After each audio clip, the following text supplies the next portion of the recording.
My name is Jody Bunting and welcome to El Guna, the highly Christian area of El Guna. This is the new marina that I'm just saying to talk about the very serious subject of the recent Christian killings here in Egypt. Today is the 10th of January and 3 days ago was Coptic Christmas, so the Egyptian Christmas. The first I heard about it was yesterday when my Muslim friend Holly in England sent me an email asking me if I was okay because she'd heard about the Christian shootings in the church. And then today, my friend Bahar, also Muslim, told me the full details.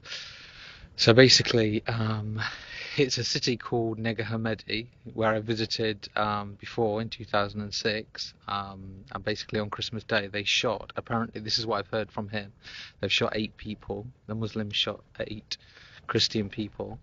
For New Year, I was in a city called Ghana, which is a few miles away from Naga Hammadi, where the shootings were.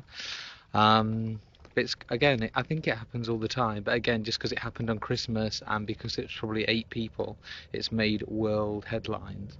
So this is not, although it's something shocking, it's not something new. I think actually Christians die all the time here in Egypt, and you never really hear about it. So to tell you more about Nag Hammadi, it's famous through the whole of Egypt for being a very Islamic city, and many of you heard about the stories where I've had my insecurity in Nag Hammadi. So in 2006 I went to visit my friend Bahar there, and we stayed in his house, and his brother is like a local policeman, and when you go into these local areas you're meant to go and check, report yourself to the local authorities.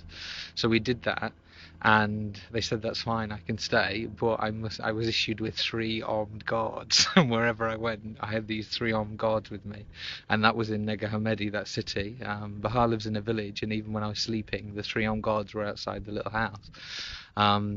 So to say it's surprising is not the case, because obviously they know that there's problems between the Christians and the Muslims already.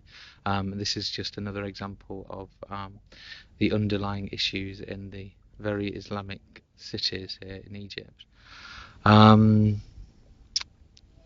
It's a shame it happened on Christmas, obviously. But the other thing, when I was in the village, I was in Armenia for Egyptian Christmas, and I can see why the Muslims would get upset, because the kids are doing firecrackers, the teenagers are like joking around outside, and if it was a pure and whole Christmas, as in people just rejoicing Jesus in the church, then I don't think there would be any problems. But as with any celebration, as with football, as with Christmas and New Year in the West as well as over here, people get a bit excited, they lose control of themselves, and this is where the problem starts. So all is well here in Egypt.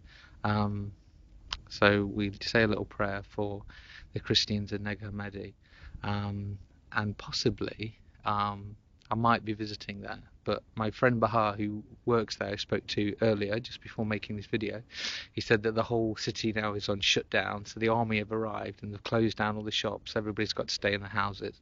So we might try and go there, but I don't think the tourist police will let anybody in until they've found the people. I don't know whether they've found the people or not. I've not actually seen any news stories or anything about this. I'm just telling you what I've heard. So yes, God bless the Christians of Nag Hammadi.